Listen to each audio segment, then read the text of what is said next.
She didn't scream when they found her. She had already learned. Screaming only helped them track you faster. So she ran in silence. Through shattered moons. Through burning skies. Through the hollow remains of worlds that used to be alive. Each place she passed through died a little more. Not because of her, but because of what followed her.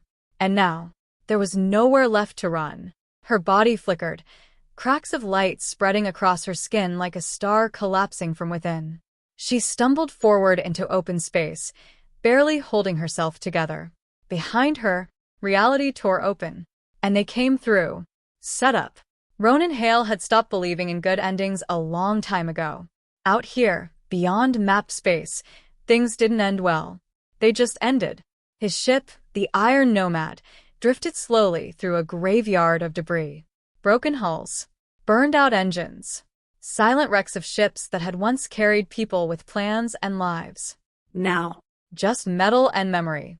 Ronan leaned back in his chair, boots resting on the console, staring at the endless dark outside.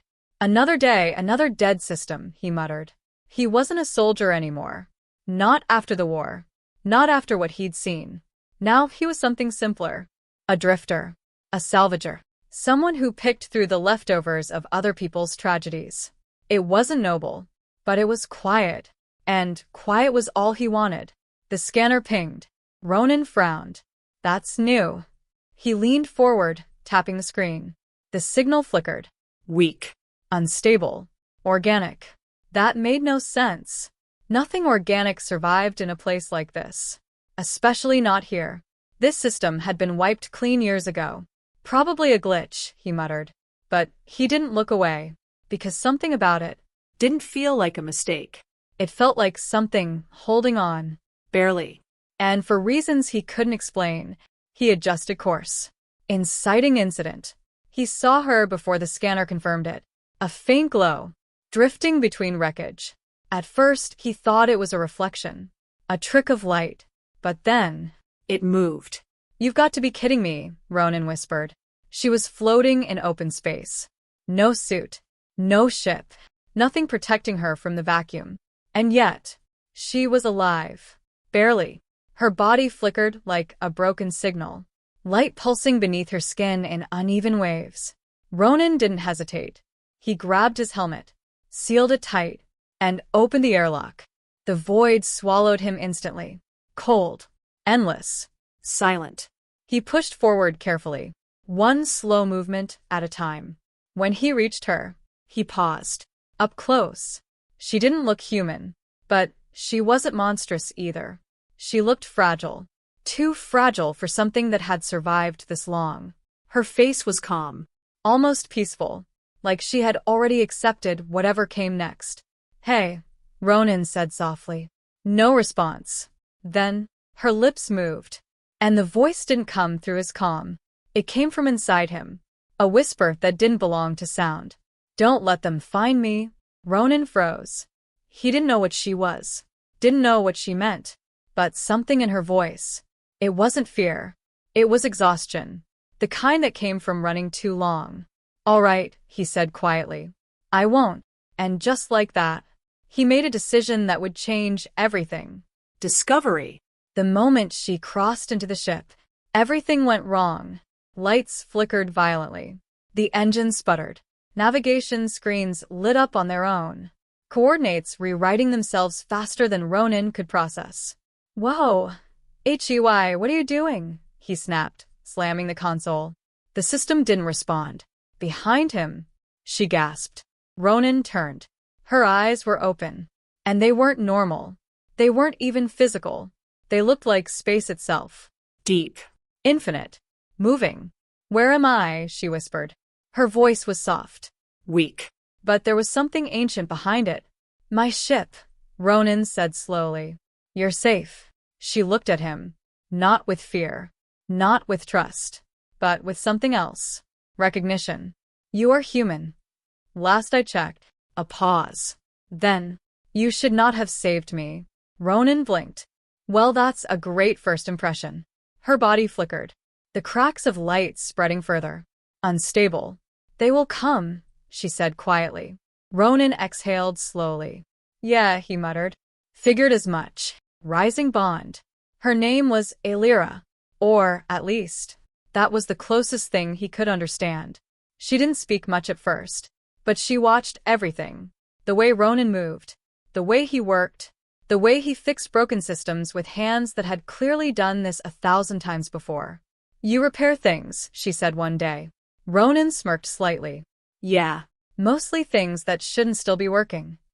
Why? Because someone has to. She tilted her head. Even if they are broken beyond saving? Ronan paused, then shrugged. Nothing's beyond saving. Just depends how much you're willing to lose fixing it. She went quiet after that. But something changed. Slowly, she started to trust him. She stayed closer, watched less like a stranger, and more like someone trying to understand. Why are you not afraid of me? She asked one night. Ronan didn't look up from his work. Should I be? Yes. He chuckled softly. Then I guess I'm doing it wrong. A pause. You are strange, she said. Yeah, Ronan replied. Humans usually are. For the first time, she smiled, just a little, and for a moment, the ship didn't feel so empty anymore. Twist, the truth revealed. It happened without warning. The ship shook violently. Alarm screamed. What the hell? Ronan shouted. Outside. Space tore open. Not ships. Not engines. Just rips in reality. And from those rips, they came. Black vessels. Silent. Wrong. Alira froze. They found me. Ronan grabbed his weapon. Who are they? She didn't answer immediately. Then, they are what remains of those who tried to control me. Ronan felt something cold settle in his chest. Control you for what?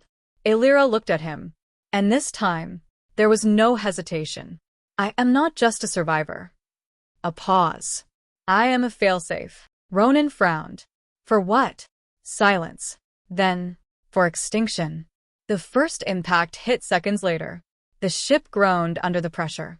They're boarding, Ronan shouted. Alira stepped back, her body shaking. No, she whispered. If they take me. They won't. Ronan cut in. You don't understand. Then explain it later, he said, checking his weapon. Right now, we survive. The doors exploded inward. Figures rushed in. Fast. Precise. Relentless. Ronan fired. 1 down. 2 down. More came. They won't stop, Alira said. They weren't built to. Good, Ronan muttered. Neither was I. But he knew the truth. He couldn't hold them forever. Not like this.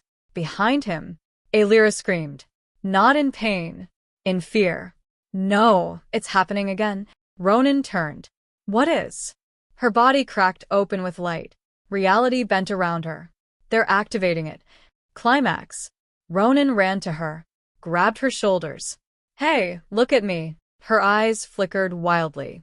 I can't stop it, she cried. Then fight it. I don't know how. The ship began to tear itself apart. Walls bending. Air distorting. They're forcing it out, she screamed. Ronan pulled her closer. You're not a weapon, he said. I was made to be one. Then choose something else. I don't have a choice. Ronan shook his head. Hard. Yes, you do. Silence. Everything slowed. Even the enemies stopped moving. Watching. Waiting. Because this was the moment. Ronan leaned closer. His voice steady. Make a different choice. Alira froze. For the first time, she didn't react. Didn't obey. Didn't break. She chose. Resolution. The energy didn't explode. It shifted. Calmed. Focused. The enemies didn't attack. Didn't move. They simply vanished. Like they had never existed. The ship fell silent. Ronan slowly let go. You okay? He asked. Alira looked at her hands. I didn't destroy them. Ronan smiled slightly. Yeah. You didn't. Ending. Days later. The stars looked different. Not quieter. Not safer. But hopeful. Alira stood beside Ronan, watching the endless void. They will return, she said softly. Ronan nodded. Yeah. And you will still protect me? He thought for a moment, then smiled. Yeah, probably. She looked at him. Why? Ronan exhaled slowly. Because someone has to stand between what you were made to be and what you choose to be. A long silence followed. Then, she reached for his hand. And this time, she didn't hesitate. Then I will choose, she said quietly. Ronan looked out at the stars. Good. Because across galaxies, legends would spread about something unstoppable, something feared, something hunted, but they would be wrong, because the deadliest secret in the universe wasn't the power she carried. It was the human who believed she could be more than it, and sometimes that belief was stronger than anything else in existence. Fire.